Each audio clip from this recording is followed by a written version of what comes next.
Yoshidan beri men bilan birga yuradi. 1 kilolik toshdan boshlagan yuk ko'tarishdi. Endi nimalarni o'rganibdi baholasizlardan.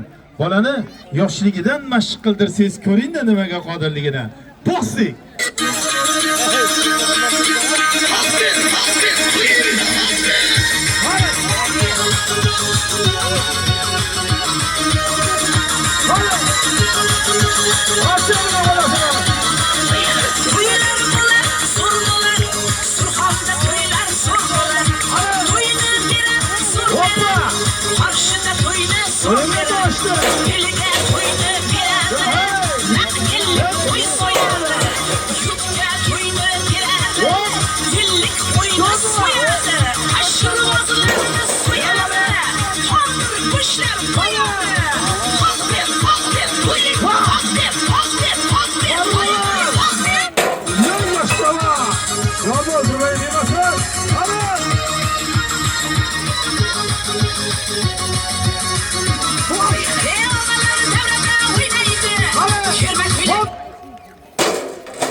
Azizlar, hozir rosa ham bitta chiroyli o'yinini ko'rardik.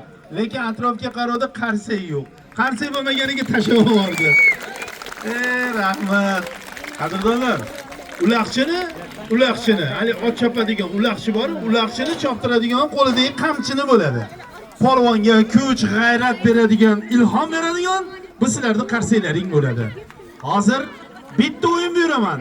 Mana shu o'yinni 6 yoshda oldin rekord tuz lavhasi bo'lardi. Shundan qatnashib televideniya orqali eng oliy rekord o'yinni bajargan.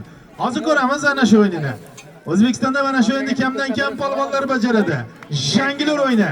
Toshda aylanishiga, tosh bilan muomalaga e'tibor bering-da, marhamat.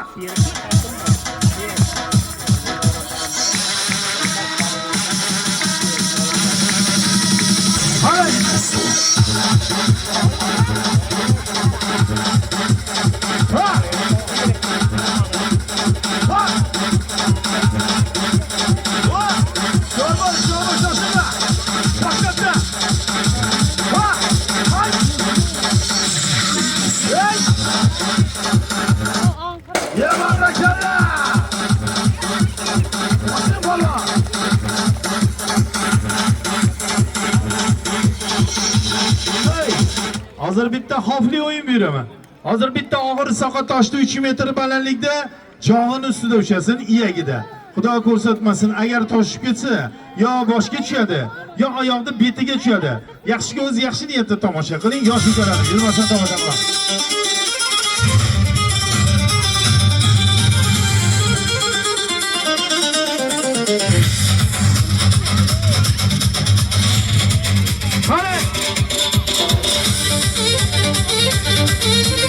Boshasa.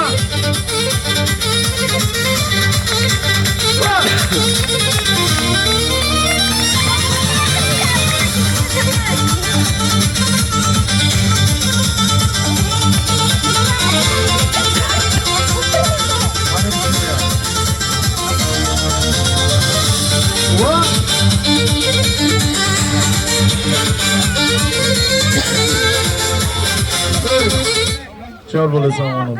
O tepada projektor lampochkalarning yorug'i tikka ko'zga tushib turibdi.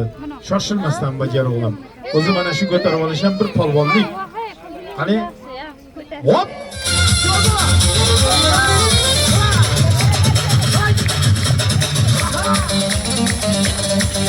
Qani, toshi yerga tushirib olmasang ilib qolsa, hop, barakalla!